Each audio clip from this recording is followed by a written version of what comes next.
Funkoholics, how you doing? My name's Terry Wellbanks. I'm coming at you from my Dungeon of Funkos as always.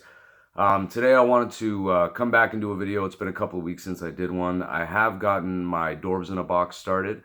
I got a couple of Dorbz from there, so I'm going to show you guys those as well. I got a couple of pops I wanted to show you guys that I think that have been great, that have recently been released, so I want to show you those as well. And then I wanted to talk about something really quick.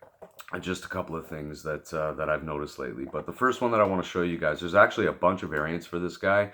This one is the only one that I picked up. This is my favorite one of all of them, including the Chase. I mean, the Chase is a black and white variant, but this is Crash Bandicoot. He's the GameStop flock version. I really, really like this pop. If you guys haven't had a chance to see it, I'll pull it out. The flocked on this makes perfect sense. It's kind of it's kind of cool when you see the different variants, and there's one where he's in a jacket. There's another one that he's black and white. There's a plain one, but this one I think surpasses all of them. This is so cool. If you guys can have a look, and I don't know if you'll be able to see the flocked on it, but if you have a chance to pick up the flock Crash Bandicoot, I recommend that you do. It's a fantastic pop, and it's really, really well done. No head movement, no arm movement or anything. It's just standstill, but man, is this ever cool. And I'm really, really happy to have this guy. There's a little bit of, I don't know if lately if it's just a thing with the quality of the pops because they're turning out so many, but if you see on the top there, you'll see a little divot out of the actual flock. I think this is a lot like those glitter ones where in some patches on the glitter ones, there's a little bit of the glitter missing. It's like that with the flock ones as well, but this one's really, really cool, and I really enjoy it. The next one that's came out is one of my favorite pops that has come out this year. I think that it'll definitely be in my top 10 for the year for sure. I don't know if you guys have had a chance to pick it up. I'm sure you have by now. But this is the Hot Topic exclusive Scorpion. You see the flames and, his hair's replaced with the flames there. This is right after his fatality. If anybody's familiar with Mortal Kombat, every single fighter in Mortal Kombat has what's called a fatality or brutality. And it's a sequence of buttons. And as the games have gotten a lot, I remember down, up, left, left, A, right, down. That was the blood code, if I'm not mistaken, for Mortal Kombat 1. And I'll never forget Sub-Zero's fatality. It was forward, down, forward, A, I think. Forward, down, forward, A, back, I believe. You can correct me if I'm wrong, and I know Liu Kang's was a circle on the directional pad, but Mortal Kombat is a classic video game. If you're into fighting video games, or even if you're not, these characters are timeless. And this pop is fantastic. I would have loved for it to glow a little bit, but what can you do? The next one that I wanted to show you guys is actually my Goro. I got a 6-inch Goro. I just got oh, he's over there. I'm not going to grab him. Yeah, I'll grab him. One sec. I wish I knew how to edit, folks. I really do, but I don't. So, probably should have been prepared. It would have been a good idea, but I'm not. I hope you enjoyed the Rick and Morty behind me if you guys can see it. I know it's not Batman for anybody that's about to ask, but, I like Rick and Morty, so figured I'd switch it up a little bit from the Batman, and you guys are probably getting sick of looking at that. So this is the Goro. He's a 6-inch, big figure, really, really well done. I think it nails exactly what Goro is. You see on the back there, he's not anatomically correct, thank the Lord, so I can let my my son play with it. But this is so cool, and he's extremely well done. I'm a huge fan of the game. I didn't really want to get all of them, and I didn't. I was I need to be selective because I am collecting just lines now, and I want to make sure that I get the right lines when I'm collecting them, which is what I'm going to talk about in a few minutes. I also got my Dorbz in a box. Dorbz in a box is an extension of Pop in a Box, and for anybody that doesn't know what Pop in a Box is or Dorbz in a Box, it's a subscription service. So you have to go on to www.popinabox.ca.com.eu, I think, if you're from the UK. I'm not 100% on that side of it, but I do know it's .com or .ca for Canada and the States. And what you do is you go on, you create an account, and then you go through every single pop that you can think of, and you thumbs up, which means that you want it and you don't have it in your collection. You thumbs down, meaning you don't want it at all and you don't want it in your collection, or you leave it blank. And then there's a chance you may get it. I have gotten a couple of those. And then there's also the you can also add to your collection, which means that it's in your collection as well. So anyways, the Dorbz in a box is just an extension of that, which is great. And I did the 3 pop or 3 Dorbz set, and I'll show you which ones I got really fast. These are the 3 Dorbz. I got the Dorbz XL version of Ant-Man, whom I really, really like. I think it's extremely, extremely well done. Then I also got the Marvel Specialty Series Howard the Duck. I thumbsed him up, and I was happy to get him. If you guys can see in there, I'm a big fan of Dorbz. I think that they're really, really cute, and I think they're well done. And then I also got Marvel's Cosmo.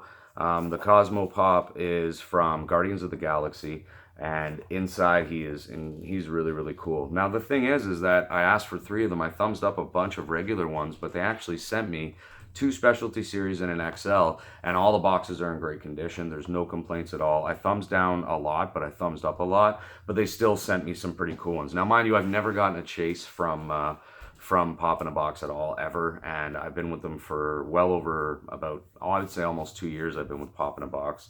Never once have I gotten it. I have gotten a couple of doubles, but Pop in a Box is well worthwhile for anybody out there that is looking to start their collection or grow their collection and have a fun box arrive to them once a month. They take the money out automatically. If you don't want to subscribe to them anymore, make sure you unsubscribe, and even then you might get billed that 1 month. But they will unsubscribe you after that. For me, it's been a great service with the exception of a couple of damaged boxes and repeats. But for the most part, I've got no problems with Pop in a Box. For the price, it's really good. You can subscribe to 1, 3, 6, or 12, I believe. And the prices vary upon, but you do save money on each pop. The more that you order, obviously, the more you save. So that's really cool. And then moving on from Pop in a Box, there's the Dorbz in a Box. There's they sell lots of stuff on that site, which is cool. So if you guys get a chance to check out Pop in a Box or Dorbz in a Box, if you're a fan of Dorbz or you haven't started collecting them or you want to try them out, give it a try. But these are really, really cool. So make sure you check those out. Really, really quickly, I'd like to touch on a couple of things. I wanted to hit on a little bit to do with collections and being selective with your collections and really trying to narrow down what it is that you love.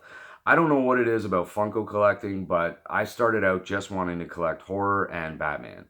And then it turned into, well, if I'm going to collect Batman, I better collect Joker, because Joker I probably like more than I like Batman, so I should probably collect Joker. And then from there it was like, well, if I'm going to collect Batman and Joker, I should probably collect the Riddler and the Penguin and Batgirl and Catwoman and all the Batman world, Mr. Freeze and Bane and everything. And then I realized slowly as I started collecting them how expensive it got.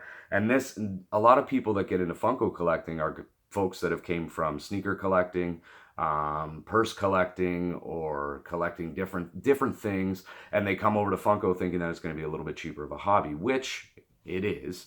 When you're buying at retail, you're paying about $12.99 to $14.99 Canadian.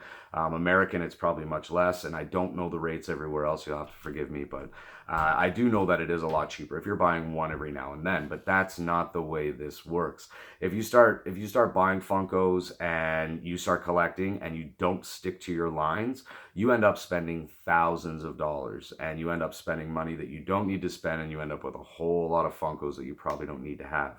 I'm a prime example of falling into this trap. If I see a pop and I like it, I generally buy it for the most part, but I got into like buying up everything. If it was an exclusive, I started becoming a chase guy. I wanted to make sure that I got expensive ones or ones that will be worth money. And that's really not what this should be about. And I think that people are akinning this way too much to collecting comic books, or they're looking at stamps or something like that, or Pokemon cards, whatever it is that you may collect. The thing is that if you don't stick in Funko collecting to a line, you have major, major problems, and you're going to end up burying yourself, and you're going to have a wall, and then a room, and then another room, and then you'll have some over at your girlfriend's place, but they're your girlfriends, and then it just grows and grows and grows and grows, and by the time that you blink, you've got 600 of them, and you've spent all your money. So you definitely want to make sure that you're paying attention to what you want to collect. And I fell into the trap. I went from horror and Batman to horror Batman. Well, now I know that there's a Ninja Turtles one, so I have to get those. And now I used to love Ninja Turtles, and now I know that there's a South Park set, so I have to get those. Then I fell in love with Rick and Morty, so now I've got to get all the Rick and Mortys, and it just kept going and going. And then it's like, well, how do I not collect Marvel? And I need to collect Marvel because there's so many Marvel things that I like. I love Ghost Rider and Thing and Hawkeye, and I love the Avengers movies and stuff. So how do I not get those pops? And it just keeps rolling and rolling and rolling, and then I'm buried, and I'll see a Peppermint Patty, or I'll see or I'll see a certain pop, and it's like, how can I not get that? It's nostalgic for me, and I think that's what Funko preys off of, is the nostalgia of us folks. I'd like to say that I'm young, but I'm not. Age ranges in between, 25 and 40. You're hitting us like we're 90s kids. So anything that was out in the 90s that comes out, we want to get our hands on and we love, i.e. this guy. So when you find out they're releasing Mortal Kombat, it's like, holy crap, what do I do? But for me, it's more, okay, I know they're coming out with a Mortal Kombat line. I know that I want to get him, but I can't get the whole line. I can't get into this again because there's so many exclusives being released and variants and all this and all that. So what am I going to do? So with that line, knowing that there's probably going to be 10 to 15 characters, I've decided to really, really stick to the ones that I like. That's the Scorpion, the Sub-Zero, and the Goro. That's all I'm going to do for that line. And I'm not going to buy any other ones. I'm not going to buy the Liu Kang when they do Johnny Cage. And I didn't do Raiden or any of that. And it's very, very fun knowing that I'm happy with what I have. I don't care that it's chases. I don't care if it's exclusives. I could care less. As long as I got my guys and I'm happy with them, that's what matters.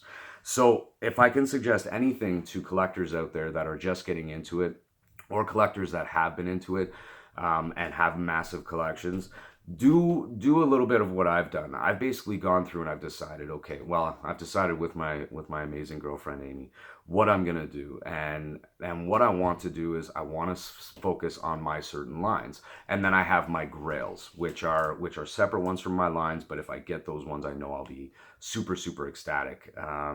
So for me personally, I want to make sure I have the South Park because I'm a huge South Park fan. My Space Jam set is incredibly important to me. I also want to make sure that I get my Batmans and my Jokers. All the other Batman villains I'm stepping back from. I do have a couple of grails from the Batmans. There's a Bane that I was given from my brother, basically Stephen Killboy. There's a Robin Chase that I got from another brother named Sean Mason. Check out Cans Collectibles, by the way, on Facebook if you guys want a great price on Funkos and you want the best shipping quality you've ever seen in your life. Check out that. It's Cans Collectibles on Facebook. Make sure you check them out. So those are the lines that I want to collect, and then I've got my grails, which is like my Captain Spaulding, my Ghost Rider, my Thing. I also my Bane. There's Ace Ventura, which I dream about. There's Alan with Carlos. I mean, there's some that I've just like Genie for sure, Scar, Jafar. I'm a big Disney villain guy, I think, but you have to stick to your lines, and you have to be comfortable with collecting what you love and you really love. Because obviously I love everything. I love watching the Stranger Things show and saying, well, now I need a Demogorgon. But do I need a Demogorgon? No. There's somebody else out there that will love that pop, and I'd rather them have that. It's the same thing with the Krampuses and all that other jazz. As much as they're cool and I'm happy to have them, and I'm so excited that I'm able to get these pops, I'm more excited seeing people get them that need them in their collections. And obviously, you really need to focus your attention on that. And one thing that I can suggest more than anything else is do not spend more than what you have to get the pops. I jumped in way late with the Batmans, and it has basically taken me 2 years, essentially 2.5 years, to collect the Batmans that I have, which are behind me, and the Batman sets that are behind me, with a lot of help from friends in the Funko community. You need to make sure that you're part of a great group of folks. You have to make sure that you surround yourself and you network with the right people that may not live in your area, or that can become your friend and really genuinely care about each other's collections. If you can become friends with the individuals that you're collecting with, it makes collecting a lot easier, because I can speak from experience based on a little group that I created with a couple of guys, Funkoholics Worldwide on Facebook. we have the ultimate group of collectors there. It's expanded a little bit further than what we ever thought it would. I think we're up to about 1,000 members now, which is great, and I appreciate every single member that's joined the community. But with that comes a little bit of the bad eggs and the flippers, as you want to say. And if you want to know about flipping, please check out my previous videos, and you'll hear a little bit about flipping. But it's not something that I overly enjoy when it comes to somebody buying. Let's say that we pick this up today and we then go on Kijiji or Craigslist or a buy and sell, and then we sell this guy knowing that I paid $18 or $12 for him, and then I'm going to sell him for 35 bucks that day.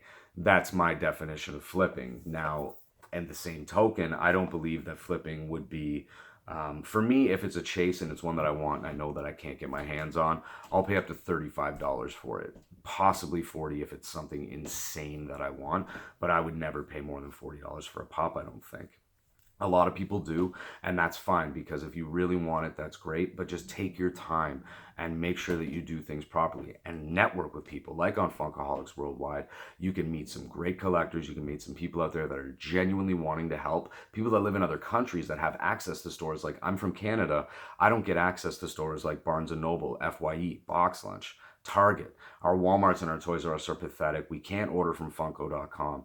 So in order for me to properly collect Funkos, either I need to move to America, or I need to obviously network with people, and they can network with me, and maybe I can get them some pops that they haven't been able to get, and vice versa. And it just works out where you're just a big community and a big group of friends, and everybody is helping everybody. And that's exactly what I want and what I need in this group. So if you're watching this video and you're just getting into collecting, but you want to do it the right way, you want to learn about collecting, you want to learn about other collectors, and you want to see other cool collections or ideas and ways to display your collection, if you're an in-box or out-of-box collector, this is the group for you to check out. It's Funkoholics Worldwide.